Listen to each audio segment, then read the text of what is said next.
what he did or whether we don't like what he did, but as a leader, as president of the country, he stood by his principle. And that principle is the very thing that makes people love him. That people like us are grateful to him because he did what he did not for his own sake, not for his own family, but for the people of the Philippines, para po sa ating mga katauhan, para po sa mga Pilipino. Opo. That's why wherever you go, mahal na mahal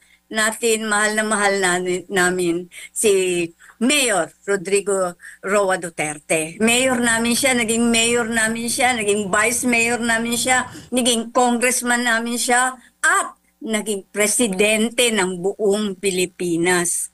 So, what more can we say?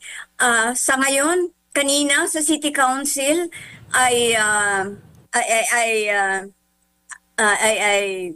spoke out.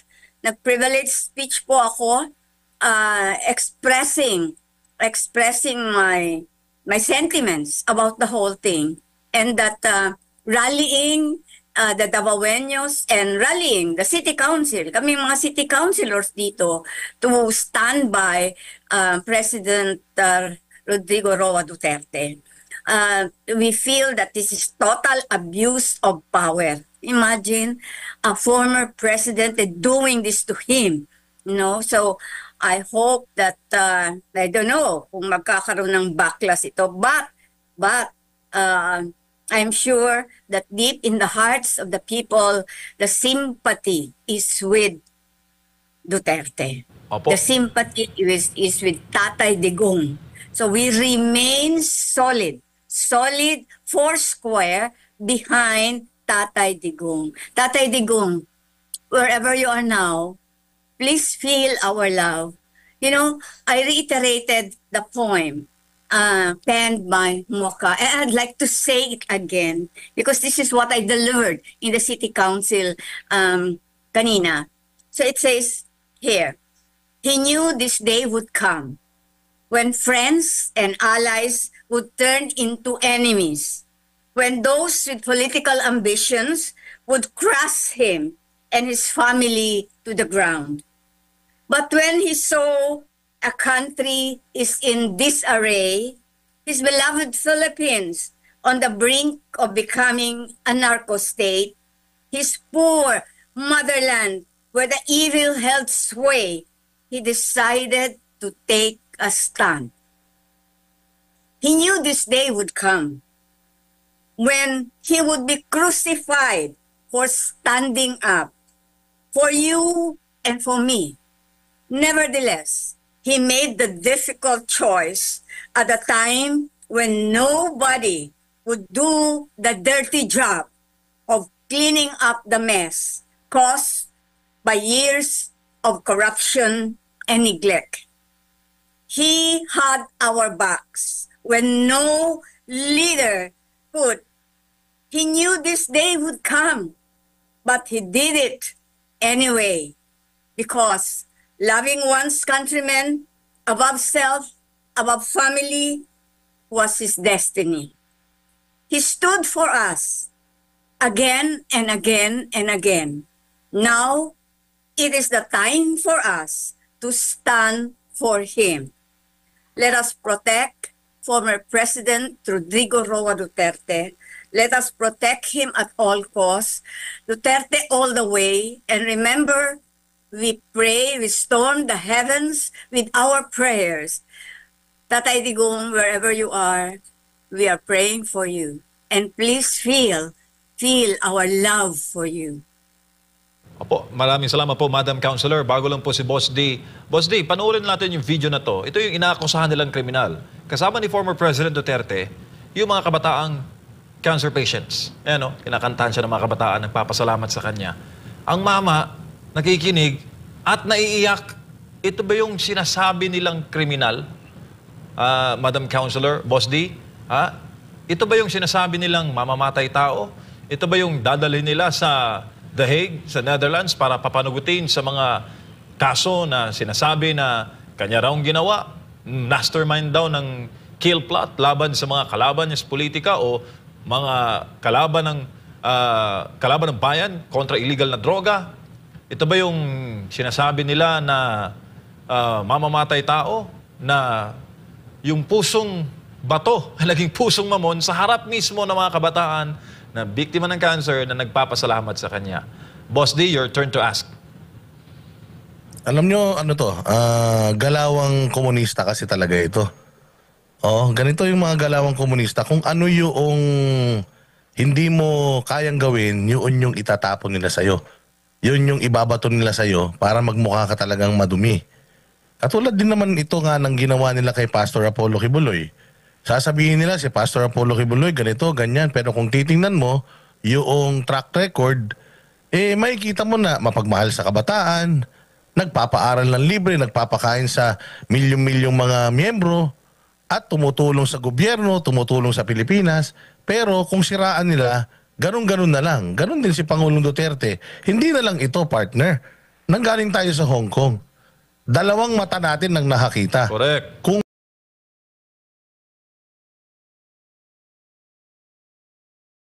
papaano minahal, kamahal ng mga OFW sa Hong Kong si Pangulong Duterte. Madami nakapanood sa kanya ng live, pero mas marami yung nag-aantay sa kanya sa labas. Sumilip nga lang siya sa siwang ng bintana.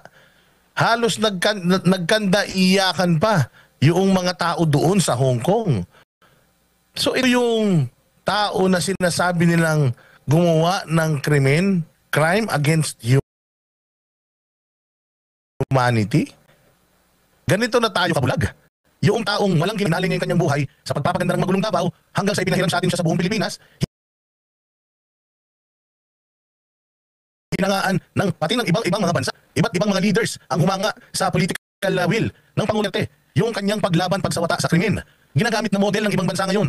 Mga kandidato sa ibang bansa na ginagamit pa yung kanyang mukha dahil gusto nilang maging politiko na katulad ni Duterte. Tapos ngayon ganito, kaliwat kanan yung pagpapalabas nila ng balita na nagkaroon ng vote buying sa Hong Kong.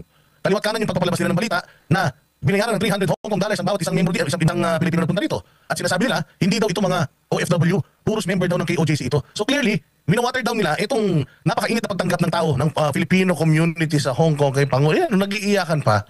Kay Pangulong Duterte, minawater down nila to, nilalagyan nila ng, ang tawag dito, chinichismis nila to ng hindi maganda para magkaroon ng justification itong mga ginagawa nilang kabulastugan kay Pangulong Duterte para palabasin na ang buong Pilipinas ayaw sa kanya, galit sa war on drugs niya, pero yung nakikita natin na acceptance reception ng mga tao sa kanya, malayo doon sa kanilang mga sinasabi. So clearly, propaganda talaga, nakakalungkot kasi kasabwat ang mainstream media. Kasabwat ang gobyerno, kasabwat ang kapulisan. Kaya naman talagang ako bilang isang Pilipino, ganito na yung nararamdaman ko. Paano pa kaya sila Councilor Pilar Braga na napakatagal nilang kasama si Pangulong Duterte, at kung merong nakakakilala kay Pangulong Duterte bilang isang pinuno, sila Councilor Pilar yon. Pakiduktungan na lang po, Councilor Pilar Braga. Yeah, Brother Dada, totoo yan. I've known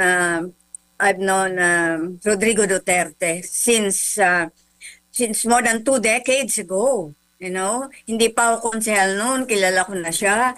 And then nung naging konsehal na ako, for 24 years in public service, magkasabay kami sa trabaho. Mayor siya, naging vice mayor namin, naging congressman, and then of course, naging presidente.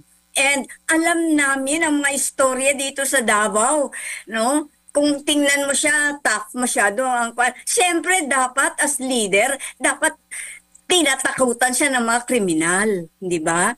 So, but then again, we have seen the soft side of President Duterte, soft side. Yung bagang pusong mamon niya. Mahal niya mga bata, lalo na, alam mo, meron siyang na Children of Hope, yung mga children with cancer.